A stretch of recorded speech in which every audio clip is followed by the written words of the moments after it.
Fidelis Chukwu from Imo has emerged as the new President General of Ohaneze Ndigbo worldwide. This is contained in a communique issued at the end of the Ohaneze Ndigbo Worldwide Imobi and General Assembly meeting held over the weekend in Enugu, and it was signed by the Secretary General of Ohaneze Ndigbo Worldwide, Ambassador Oke Emuche.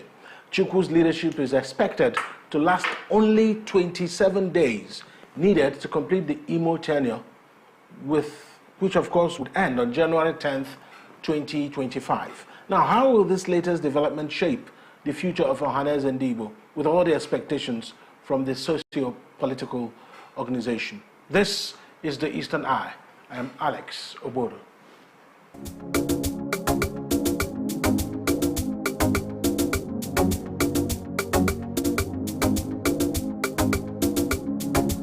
You're welcome to the Eastern Eye here on Afia TV. It's a program that x-rays the political, social, and economic developments around us.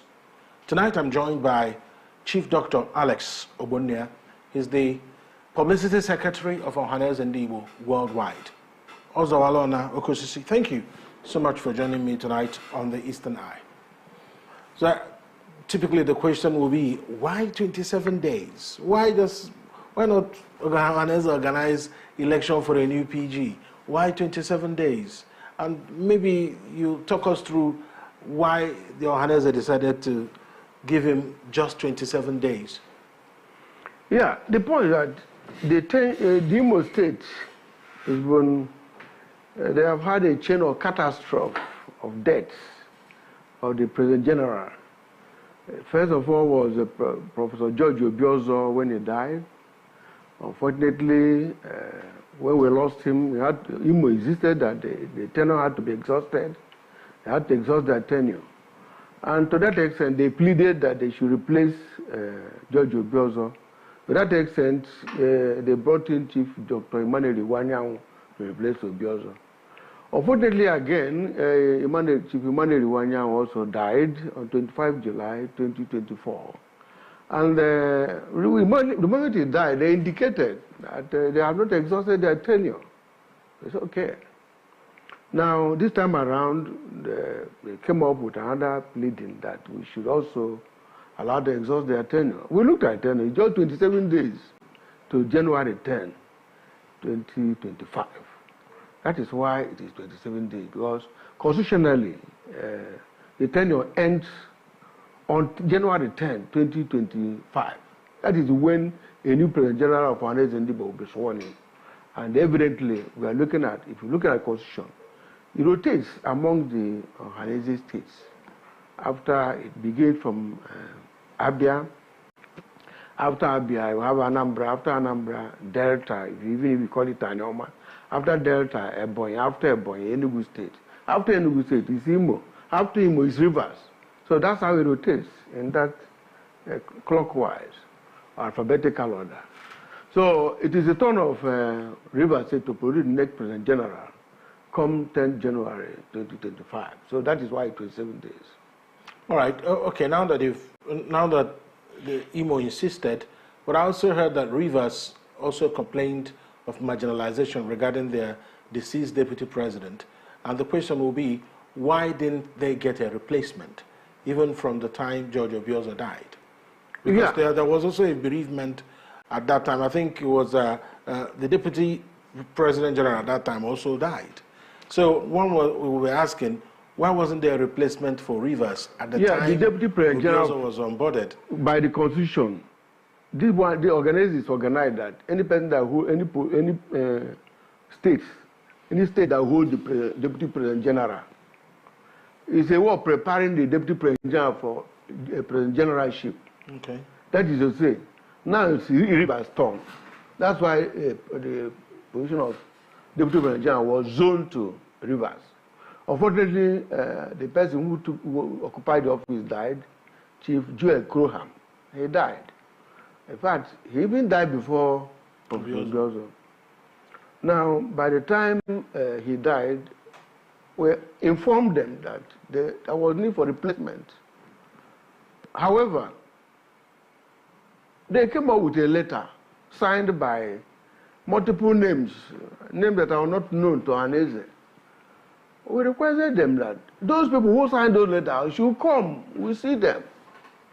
That is, Deputy President of Haneze is too much a sensitive position that we just don't throw away to somebody just because a letter came to Haneze and Igbo with multiple signatures. And they didn't come. In fact, it was even discussed about the other day at Imo Haneze. The President of Haneze and Igbo, River State chapter, was asked to make sure that there was a replacement. Then he went to them and told the person who was nominated to mobilize his people to come to Haneze. Okay, of course, they needed to be present, isn't it? Of course, because you don't nominate in the two replacements that are taking place.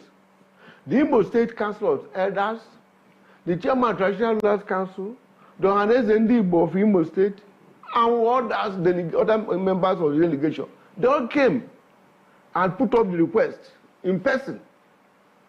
And based on that, by the time in Imo, we saw Ilo Moanya, we saw Chairman of Traditional Rulers Council, the President of Haneze of Imo State, and many other eminent persons from Imo asking for that replacement. It's more legitimate than somebody just coming with a letter with multiple signatures. So it was difficult for us. Then we asked him to go and make sure that he mobilizes. He said he will not do it. That was the bone of the contention. It was also discussed again about 2 days ago because the man was there. And we told him what he should have done.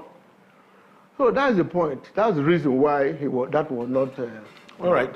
Let me come to the issue of age in the selection of the person that will be President General. And the criticism that has come across is that Haneze seemed to be handing the leadership of the group to people who are a little too advanced in age. And it was evident with George Obiozo and Emmanuel Iwanyang. Clearly, they were octogenarians by the time they took over, or about the time they took over, they were octogenarians. And at that time, physically, you were not at your prime. We are not saying that the position should be handed over to 30-year-olds, but the argument is that there could be 60-year-olds within the Haneze fringes that can come up. What determines who becomes a President General? Is it age? Is it experience? Is it your standing in society? Must it be someone who is retired from his career? Well, as a matter of fact, Igbo is a gerontocratic society. In other words, they have respect for old age. That is part of our culture. But importantly, we look at the accomplishments of the person. The person has perhaps presidential stature. Somebody who said, I want to say governor of Enugu State, and the governor will listen. We know, we'll try to pick the call. He said, I want to say governor of Imo State. The person, governor of Imo State, will pick the call. Somebody who is accomplished in life, who is somebody of presidential stature, somebody who has made name. So not just the Southeast, but somebody who can as well call the president, and the president will know that they received a call. That's the kind of thing we are looking for in the president of Haneze and Igbo at any given time. And that must be authority in Igbo land. For you to lead them, you must have authority of age, or authority of wealth, or authority of intellect, or authority of wisdom, or authority of something. There must be something that places you high. So you'll be able to have some influence and authority over the people. To that extent, you see, it's also important to point out by the time we looked at Imo, it appeared to us that Chief Iwanyang had that stature we are looking for. Because he fully accomplished both in business, in the politics, in every aspect of life.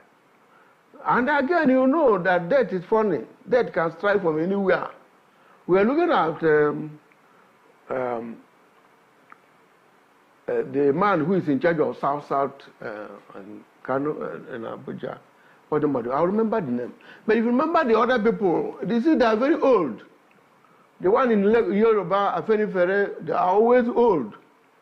The one of Southern Middle Belt, Southern Forum, is always old.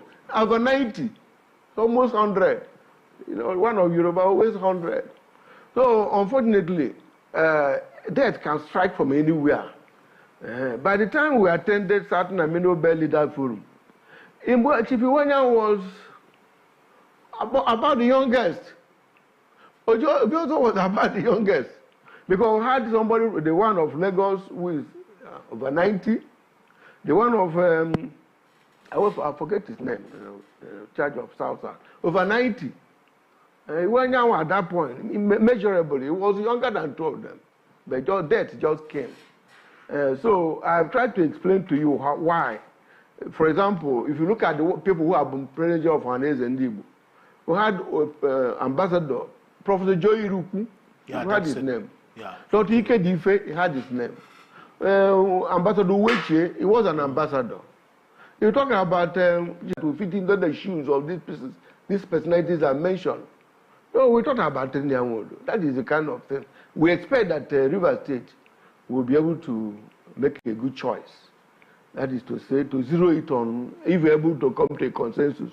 But if not, by the time a lot of them come, the more the merrier. They have a screening committee and other things. We look at other variables and see to the extent the persons we can support or elect. All right, let's take a look at the government under which you are about to finish the tenure. First of all, it was Ambassador George Obiozo, and then later it was Chief Emmanuel Iwanyang Ahej and Jembandibo, and may their souls rest in peace. Now, talk to us about how the journey has been. When we were coming upstairs, and I just casually asked you, it's been a checkered journey. And you said something very striking, that the Ohanese leadership always comes with that kind of experience. It's never as straightforward as one would wish it to be. So explain to us exactly what it feels like being at the helms in Ohanese, because I'm sure you've worked closely with these two icons. Yeah, it was Professor Koodilinge who said that it's difficult to manage the black men. But I also know that it's also difficult to manage our people. So Ohanese try to be persuasive. They are not coercive. But of course, you know that in our own polity, sometimes people don't willingly obey you, except if they know the consequences of the disobedience. So most people don't really comply with some of the policies and programs of Ohanese and Igbo worldwide. So there's a major problem. Secondly, there's this crisis imposed on the Igbo by the federal government over time. That crisis imposed is that the younger ones look at our generation as people who are not responsive, who are not sensitive to their plight.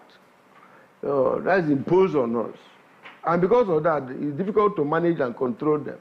By the time you tell them about restructuring, they feel that it's better for them to find their way in what we call secession and things like that. So it's been difficult in the sense that the federal government have been marginalizing the people of Southeast Nigeria or Igbo people. Look at when Buhari was there. Of all the service chiefs in Nigeria, about 15 of them, no Igbo was considered fit enough to be the chief, head of the service chief, and other forms of marginalization. By the time we were talking about 97% and 5%, it was defined to the Igbo. It maltreated us. So about that time, our people were not happy. To that extent, you see a lot of agitations of all kinds and so on. They will be talking about, they will think that Ohanese will do something. Even as Nnamdi Kanu is in detention now, a lot of people blame it on Ohanese. You know, they will think that I have the capacity to go to detention and bring out Nnamdi Kanu. Whatever you tell them, they say, yeah, you are not serious. You know, so the federal government creates a lot of problem for us in the Southeast. So it becomes difficult for us to manage our youth. So that is a major problem. So most of the time, you have the elders or Ohanese and youth in one form of conflict or the other.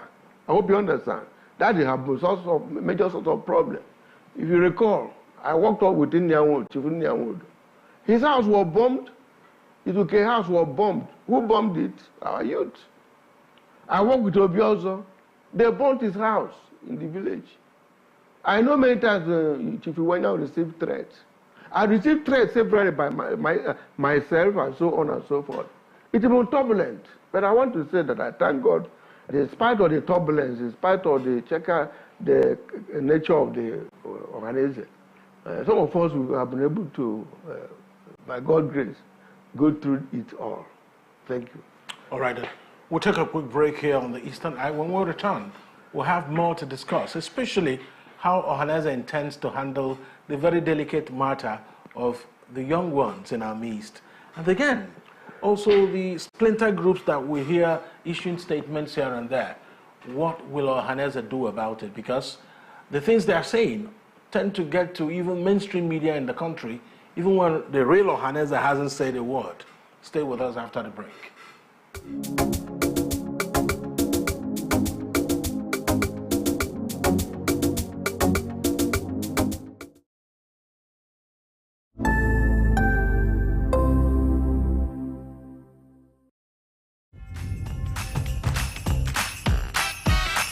But why won't I be happy? Not just because it's festive season. It's moments of friendship and 60 million reasons to love. Small Pepe.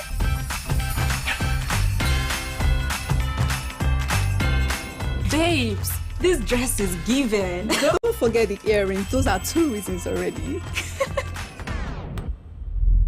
The best reasons will make your heart beat faster. Come on! And make every laugh worth it. It's all about holding hands, sharing and enjoying happy times together. Have more reasons to be happy with Niger dramas, football, and more smiles on DSTV this festive season. DSTV, your home of entertainment.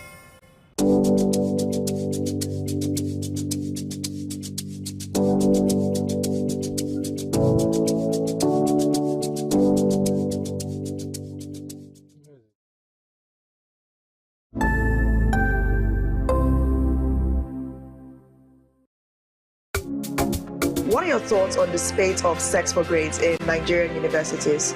This very issue of owing salary should be criminalized. How can they amplify their voices? People don't have evidence. You want to get to know about it? Have to stay tuned right here on Afia Morning Show to get the pulse and the feel of that.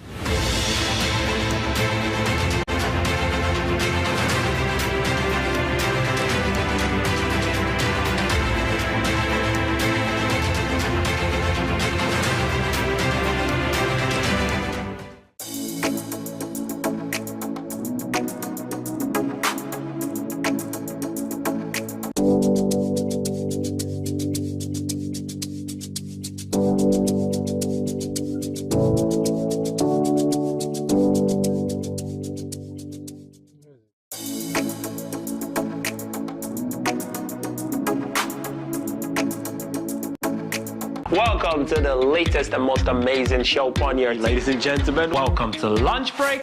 You don't sing along. I did single. For real. You're not a backup singer. That's what they do.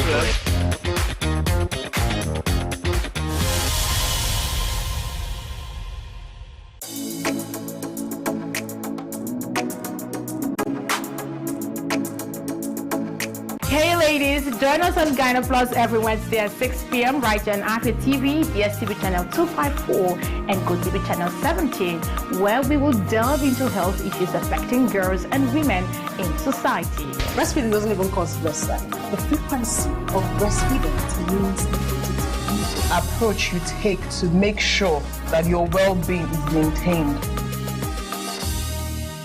Opinion of the people matters. Everything to your leg. Oh, nobody wants to hear your voice if you don't have the money. This is Obwe.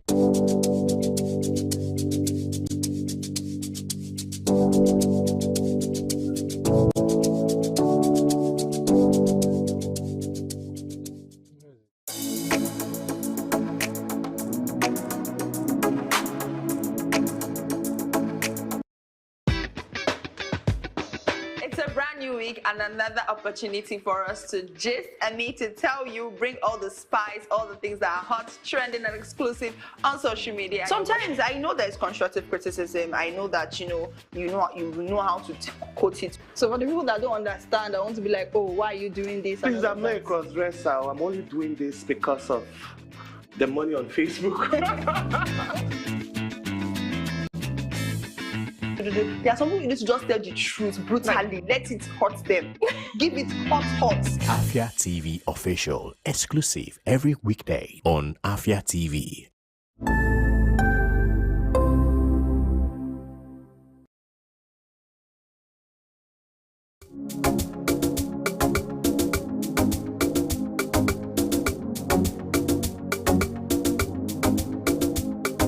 Welcome back to the Eastern Eye here on Afia TV, a program that x-rays the political, social, and economic developments around us. My name is Alex Obodo, and I still have here in the studio with me Chief Dr. Alex Obonne, the Publicity Secretary of Ohaneze Ndigbo Worldwide. National Publicity Secretary of Ohaneze Ndigbo. All right, so there's something I have noticed. It's been a pattern, and it's been there for a while. You have groups that are issuing statements on behalf of Ohaneze, but matter of fact, those individuals are not members of the executive of Ohaneze, or whether do they represent Ohaneze, but they're always in the news, and even a lot of news outlets actually carry what they say and publish them as though it were from Ohaneze. I don't want to start mentioning names. I'm sure you know some of their names. So what is Ohaneze going to do about this? Yeah, it is part of our it's in our character. It's in our character. You know, that aspect of stubbornness in our character. Because those who issue those statements, they know they are not Ohaneze. They know they are not elected. They know they have the local standing. They don't have a reason to do so. But for certain interests, they have been doing it. At a point, we even called the traditional ruler of one of them and people from his community and pleaded with him to stop doing it. Before you know it, they will issue statement on behalf of Ohaneze. So at a point, we continue issue disclaimer. There have been press conference informing journalists and the rest of them that those people should not be published as Ohaneze. That they are not. You know, they are just pretenders and those who are trying to use Ohaneze unnecessarily. So we try to remind them that the Igbo owe a lot of profound attachment to Ohaneze. Ohaneze represents Igbo consciousness, Igbo history, Igbo identity. All over the world, wherever Igbo people are, they always look at Ohaneze as the body that represents their interests. That by way of bastardizing the image of Ohaneze is not to the interest of anybody. We pleaded with them. At a point, we disclaimed. At a point, we even went to court. But you know, Nigerian judicial system, they always say that no person is found to be, until he's found guilty or things like that. He's innocent until found that kind of story. So they all know the truth, but unfortunately, it's not even difficult to control them. But they know they are doing the wrong thing. So, and like I said, we are very persuasive. We are not coercive. Sometimes when I issue statements to disclaim them, they begin to attack me, thinking that it's a personal thing. But it's a NEC, National Executive Committee of Ohaneze, that directs that I should issue statement. By the time I issue statement, there will be attacks on me. I hope you understand. So, it is good like that. And when Nyanwodo came on board, it was like that. Obi also came on board, it was like that. I wonder, even now that we are also. And one other problem is that for me to make a press release, I must get the approval of the President General, or in the case of Secretary General. There was a press release I issued this evening, but I couldn't have issued it without the authority and approval of the President General. So, but sometimes, you know, whimsically, they just develop something and push. And the journalist is always in a haste to get something within the wave of the moment and publish. That is a part of the problem. So we believe that we'll be able to talk to their conscience, speak to their conscience with time to stop what they are doing, because it's not their own interest and interest of anybody. That's the position. Okay, great. So let's talk about Ohanese youths. Is there anything like that? Yeah, it's great. Ohanese youth is, has a place in the constitution. Youth wing and women wing. We have them. And the essence of that is to see how kind of leadership training to contain the youth from other ethnic groups. There are certain responses that I will not be expected to make. Again, the youth of Arewa, youth of Afia, or youth from other places make some remarks. I will not be expected to engage them. Our own youth are expected to engage them. That is how it goes. And also to have this kind of leadership training and to see how can continue to groom them. So at a point, by the time we are going, they'll be able to take over. I know a few persons who are now in the neck of Ohanese that came through the youth. But at the same time, sometimes the youths are very difficult to manage. The exuberance, they always say that youth is the effervescence of any society. In that effervescence and exuberance, it becomes difficult to contain them as well. So sometimes we look at them with a level of sympathy. Because some of them don't know what they're doing. And at the same time, by the time we realize that at a point we are also part of the youth. But all the same, the economy of Nigeria and the way the society is, and also the agitations around, makes it difficult that sometimes we cannot even please or satisfy the youth.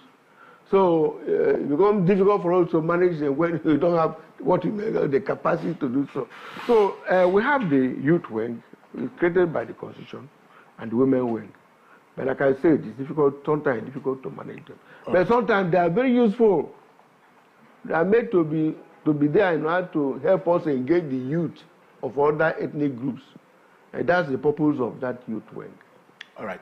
So we've had president generals of Ohanese and we'll try to recall some of them who's been around in recent memory. I think we have some of their pictures. And I'll just ask my friend there at the PCR to help me with some of the pictures. In no particular order, please. So nobody will say this one came before this one. This is no particular order. Chief Doze Ikedife. Chief Doze Ikedife. Just tell us briefly, maybe in a minute. Maybe what I should do is just to mention their names. That's Chief Doze Ikedife there. Yeah. Yes, and from and we'll have Professor Joe Iruku. Professor Joe Iruku. Professor Joe Iruku. The all late. Yeah. Professor Joe Iruku. That's Professor Joe Iruku. And we also have Justice Ezozobu. Retired Justice Ezozobu. Yeah, that's in there. And we have we've had, of course, the likes of Egariwe, Gary Egariwe, yes, that's him. Good. Yes, and we've also had Professor George Obiozo. Yeah. Professor George Obiozo, that's him. May he rest in peace. And we've had Chief Emmanuel Iwayan. And of course, we wanted to put faces to the names. And may he rest in peace too. And then Chief Nya Nwodo. Chief Nya Nwodo is still very much around. And also we have Ralph Uwechwe. Ralph Uwechwe, may he rest in peace still. Ambassador Ralph Uwechwe, that's him there. And then we've also had, I think, that's about it for now. Then we have the latest person who will stay there for 26 days now. Because I think... Yeah, but it's important to inform that he jumped the first one who... Caribbean. Okay, when it was Igbo Union. No. Okay, yeah. Ohanese Ndibo. Ohanese Ndibo. He was the first leader. Dr. Akanu. We'll have his picture somewhere. I don't know whether we can former reach governor, it, of course. Governor of Governor General. I mean, these are the caliber of men that have been on the helm of affairs of Ohanese. And one wouldn't help but really understand the point you were making, that for you to be a President General of Ohanese, you will have accomplished something worth writing about, or you will have written something worth reading, isn't it? You will have carved a niche for yourself. Good. When you give a governor a call the governor will pick it up. Good. That's the point there. But at the end of the day, how do you nurture people who are coming up? The 20-year-olds, the 25-year-olds of today, how will they come up to really get to the iconic levels these men have actually accomplished? Well, it's not that you just do your best to say I can nurture somebody, but somehow it depends on the person, individual. Some people are born great, some people struggle to become great, and some people just like that. Just like you, at a very young age, you were inspired to work hard for you to occupy a position now. So somehow you can succeed in nurturing people. But I think that some people are made to be more audacious, more hardworking, more humble, respectful, dispositional humility, good public relation. And by the time they continue working hard, and ultimately they will come up to a stature where their position of service will be of consequence. That is what it is. So we are trying to, much as we can nurture, just like a group of youth we try to nurture, but we've lost some of them. As we go on, if you listen and some people, only a few can still get on with you. That's how it is. So, but somehow God has hand in it, environment has hand in it, nature and circumstance, all these have hand in somebody becoming what A or B in life. Okay, let's talk about how Ohanaeze has managed to run in these past years.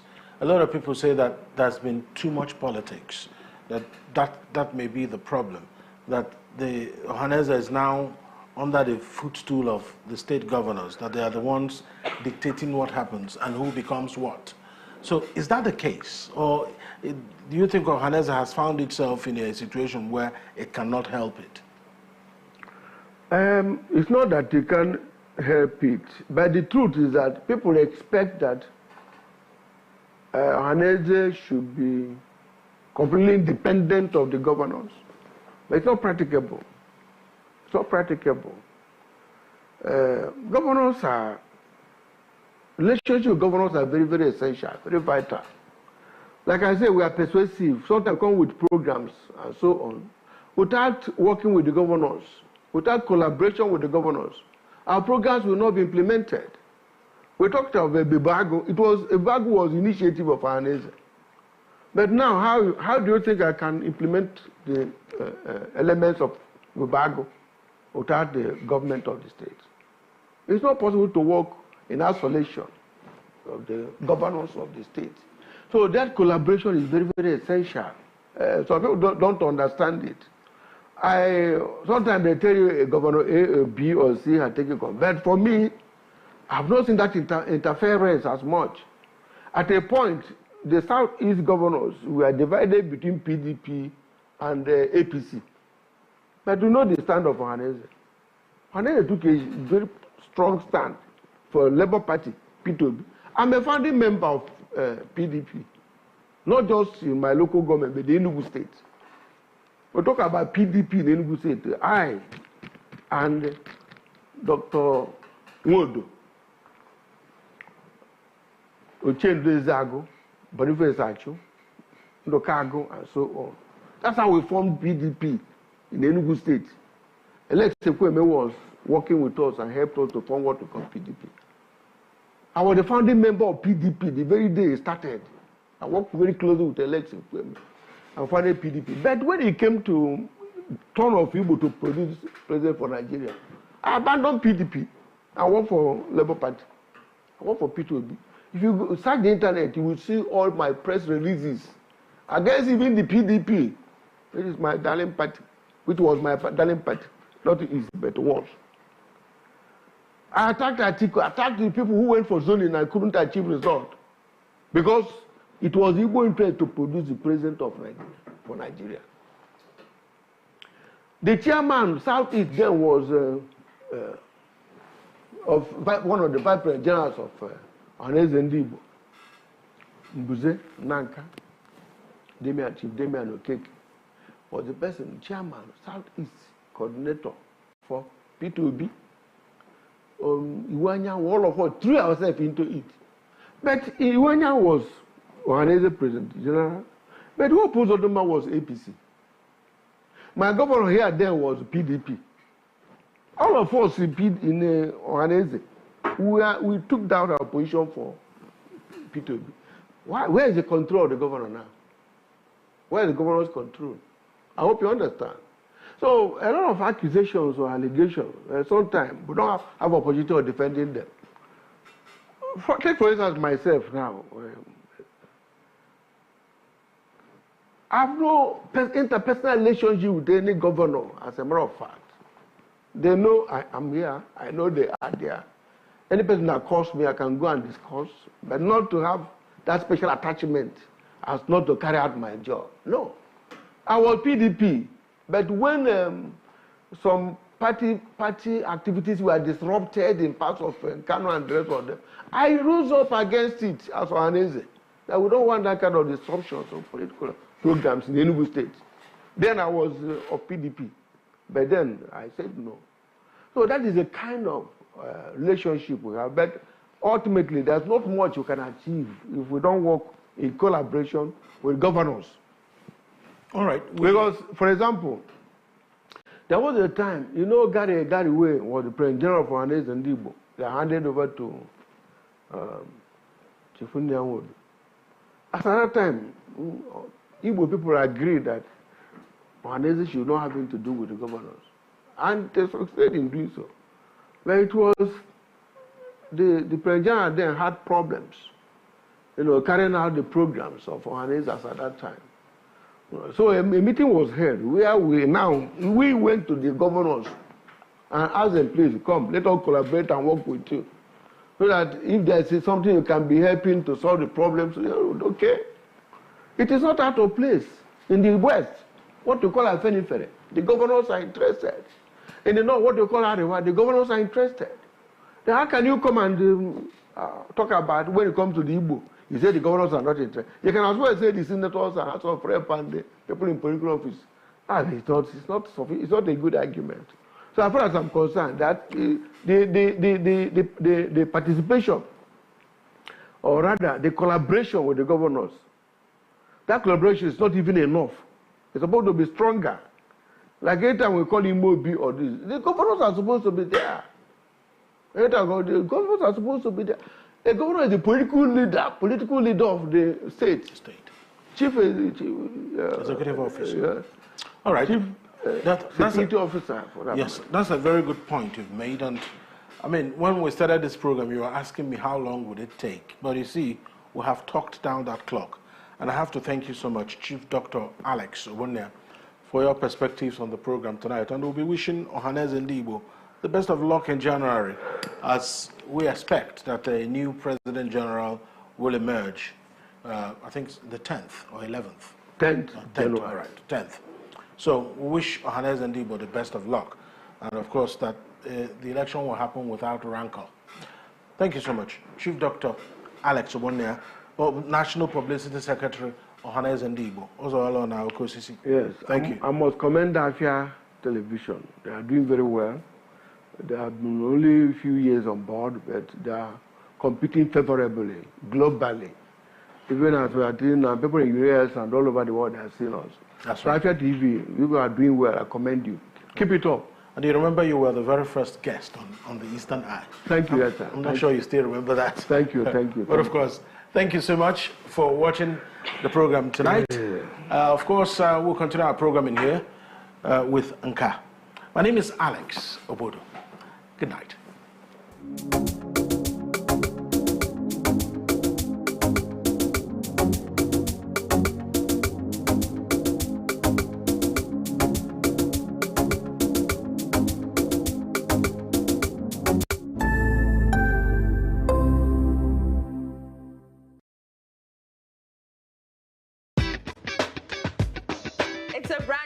And another opportunity for us to gist and me to tell you, bring all the spice, all the things that are hot, trending, and exclusive on social media. Sometimes